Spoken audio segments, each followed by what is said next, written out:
They got beat by the Rams last time out. This was a very entertaining game, and it came right down to the bitter end. 2 minutes to go in the half. Jared Goff for Isaac Tesla. Huge hit. The rookie from Arkansas holds on. Wow. The Lions take the lead 10-3, but the half is not over. 11 seconds left. This is an all-time catch by Kenneth Gainwell, who's a running back, may have the best hands on the team. Watch this. While falling down, Herman Gets up. It hits his forearm and bounces into his mitts. No one touches him. It's a touchdown. Don't worry about the flag. Look at this again. Yes. I mean, that is unbelievable by Gainwell. And the wherewithal to get up. Not sure how Everyone he else does is that. trying to figure out what's going on. He's going to go score a touchdown. It was initially ruled an incompletion. No, that's a touchdown. He had 128 yards from scrimmage early in the third. Goff drops back, and here they come, and that's good for 2 points. They do the safety dance. You can dance if you want. Pat Duggar there to throw him down. So the Steelers take the lead 12-10. Under 7 minutes to go. Jaylen Warren. Oh, he's a good player, this guy here. They got a great backfield. Yes, they Jaylen do. Warren is 45-yard score, so it's 29-17 Steelers. Aaron Rodgers enjoys that kind of play. Lions get a touchdown, and then Chris Boswell doinks the upright. And would have almost sealed the deal, but no. So 8 seconds left. Here's where it gets really crazy. Yes. Goff for Amon-Ra St. Brown. The catch. He stopped. Flag comes in. He flips it back to Jared Goff, who hurdles in for the score. But that was offensive pass interference. Steelers win. Kimberly Martin spoke with Kenneth Gainwell afterward. First off, Kenneth, that ending, what was going through your mind watching your defense on the field trying to close this one out? I knew the guy was going to pull it through. I mean, it's kind of nerve-wracking a little bit, but at the same time, I knew them guys was going to pull it through, and, man, I'm happy we did it. So I'm going to start with an earlier play. I thought you had, until that ending, I thought you had one of the biggest plays of the game, changed the momentum. Yeah. That catch and score right before halftime. One question, how? How did you come up with that ball? I think it was our concentration, you know. I kind of lost the ball for a little minute. I knew I had to come back to it, and I just put my hands out, and the Lord did his job. Now, you guys have talked all week about wanting to match the Lions' physicality on defense. You and Jaylen Warren seem to take that to heed. What worked so well? Why was your rushing attack so good tonight?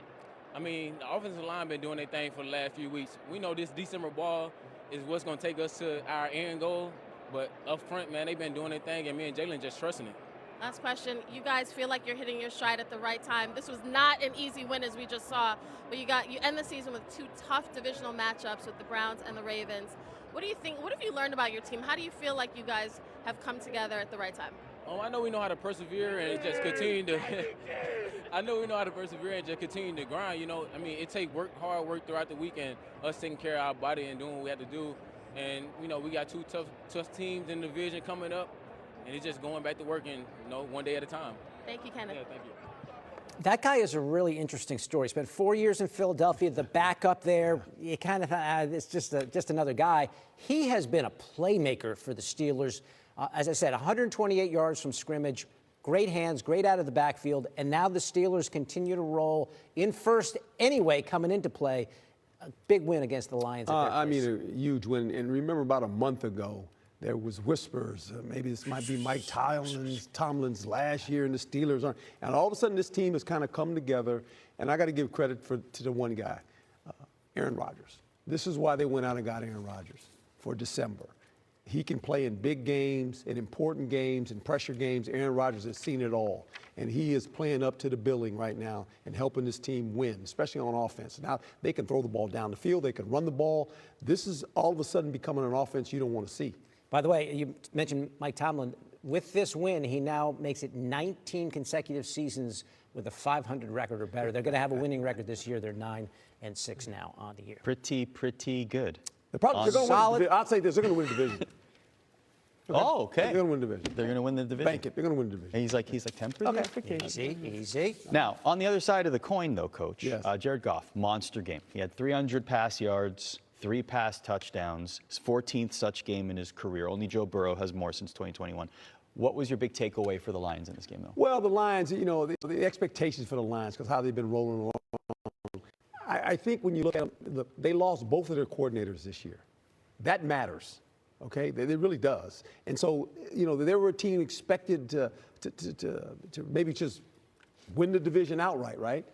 That's not the case. Who would have anticipated right now, you know who's in first place in that division? The Chicago Bears with 11 wins. And clinched? Or no, they clinched the playoffs. Yes. Pardon me. And Green Bay Packers and the Detroit Lions are looking up at the Chicago Bears. Yeah. Right? Storybook Bears season fans for are saying Chicago. thank you very much to Steelers fans right now, which is funny. Yeah, Bears clinched that with the Lions' loss. Now, there was a moment in this game. It's not all flowers and good times for the Steelers. Watch this. DK Metcalf takes a swing at a fan in the front row there. You see he's got like a terrible towel or a jersey or something. And for some reason, DK Metcalf decides to take a poke at him. And That's not good. that's a really, really bad look. Well, I don't even know what he's doing over there. no, talking and to the fan. exactly right. And you know, and it'll get addressed. Mike Tomlin will address this. The league will address it. He's going to get fined for that, by the way. I would hope so. And I don't know why what the fan Hold on. said. You said he's going to get fined. Is it possible that he gets suspended? Maybe even suspended. Throwing a punch at a fan. Excuse me. Mike's going to fine him. The league will probably suspend him.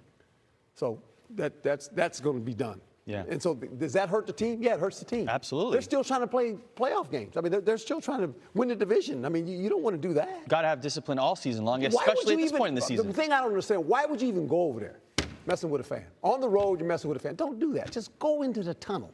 Yeah, it doesn't make a lot of sense. We haven't heard DK Metcalf speak about it. I don't know if there's post-game sound. If we get it, we'll certainly pass it along. I'm being told we will get it at some point. So we're very interested to hear what DK has to say about that exchange with the paying customer. All right, let's get to the